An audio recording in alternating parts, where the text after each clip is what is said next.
Hello, one and all. Real life Joseph Leck here with you again hijacking the podcast, and again breaking my own rule about what goes on this feed, but there's just no avoiding it, I'm afraid. Let me start with a huge, nay, a gargantuan thank you to everyone who follows this podcast and who have watched the film that it inspired.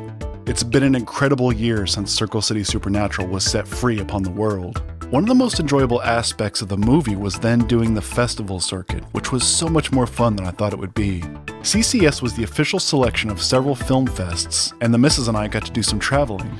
Lindsay and I went to Missouri for Phobia Fest. We stayed in a kooky, charming little B&B with an ancient cemetery in the backyard. I know that sounds made up, but it's entirely true, I promise.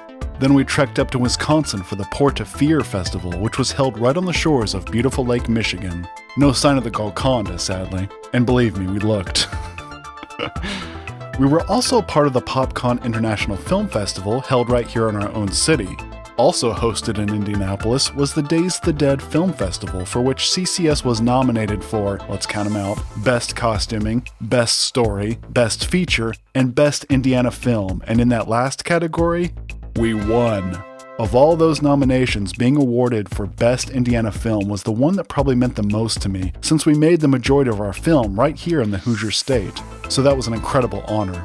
Even better than becoming an award-winning film, though, really the best part of the whole festival experience, was meeting people, meeting fellow filmmakers. It was so refreshing to speak with people who get it, who truly understand what it is to work on these levels with these kind of low budgets. It was awesome to be in rooms full of people who do this kind of work not because they think it will bring them fame and fortune, but because they love it. They do it for the love of the art like I do. We made some really good friends. Special shout out to you, Matt Long. I hope to be as good a filmmaker as you someday, my brother.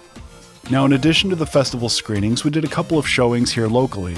We had one at the historic Fowler Theater, what was one of our shooting locations. That was a really special day. We also did a free screening to the public at the H.J. Rick Center for the Arts, which was a total blast. I brought props from the film and set them up in the mezzanine for people to see and get photos with. It was a lot of fun. But all that is to say, by the end of last year, I was getting really sick of watching Circle City Supernatural. Now, if you want to put eyes on any of these adventures I'm telling you about, you can check out our Instagram page. There's a link for that in the description. Also in the last year, the availability of the film has really expanded. It continues to be available on Amazon Prime and our beloved Tubi, but it's also on a number of other streamers including GeoFlix and Fubo TV. And now that we're waist deep into spooky season, this would be the time to check out the film, or rewatch it if you've already seen it. Or if you'd be so kind, recommend the film to a friend. You know, that one friend who has an appreciation for micro-budget, DIY, spit and polish, family-friendly Halloween-themed anthology films. You know, that niche community. Oh, and I can't not remind everyone about rates and reviews in places like IMDb, Letterboxd, Amazon, or wherever. Those are really, really helpful, especially with marketing, as a higher score will encourage those unfamiliar with The Endless Elsewhere to give us a try. And the same is true for this podcast, of course. Rates and reviews on Spotify, Apple Podcast, or wherever are truly indispensable. Okay, now with all that out of the way, I wanted to give you guys an update on the CCS sequel. Not only is it happening, we're about halfway through shooting already. After the release of Season 4 of the podcast last summer, I went right back to work on Part 2 of the film. Don't worry, this is not where I tell you about our crowdfunding campaign to help finish the film. I'm not asking you for your money, but you will have to wait until next year, I'm afraid. The gears turn slowly on these little self-financed affairs, especially for blue-collar, middle-class normies like me who are not sitting on stacks of cash. Lindsay and I decided to go completely out of pocket on this one again, like we did the first. It's been hard on us and our family, but to retain full creative control and the rights to everything, the freedom to work outside of the industry is worth the cost as far as I'm concerned. It's really, really hard work, especially when you're a one-man band filmmaker like me who does every job.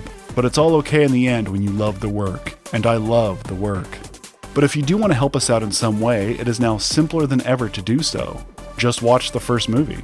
If you stream it on Tubi or one of the other ad-supported channels, I get a cut of that. It's not a lot, but the more people who watch it, the more revenue is generated, so, you know, hence this whole promo that I'm doing. You can also rent or buy a digital copy of the film for just a couple of bucks on Amazon.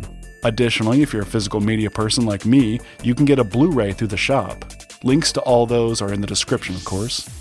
Honestly, it's been the little money that we've made from the first film that's really helped kick off the sequel. Lindsay and I know how to stretch every dollar. But we also jumped immediately back into filmmaking because, well, all of us missed doing it. This is a friends and family kind of operation, and we all loved doing the first one, so everyone was more than ready to kick off round 2. I'm truly, truly blessed to be surrounded by such awesome people.